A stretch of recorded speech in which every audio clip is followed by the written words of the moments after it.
Nahulog sa isang creek ang isang SUV sa Barangay Santo Domingo sa Quezon City. Ang nagmamaneho, menor de edad pa. Balitang hatid ni Oscar Oida. Usap pa tatay ko, pwede ba?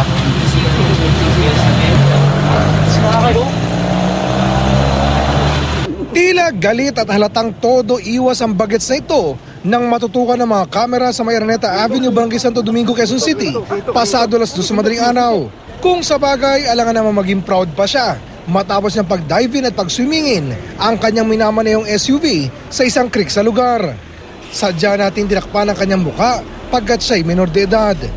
Base sa inisyal na pagsiyasat, mag-U-turn daw sana sa lugar ang naturang sasakyan nang mag-overshoot ito at malaglag. Pag U-turn nila, hindi na bumalik ang manibela. Ayun, sabi bumagsak kaagad.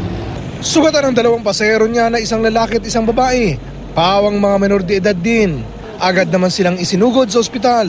Sa mga sandaling ito, inaalam na ng mga otoridad kung nakainom ba ang naturang driver nang mangyari ang aksidente. Bukod sa walang kalaban-labang railings, wala namang ibang natumbok ang naaksidenteng SUV. Oscar Oida, GMA News.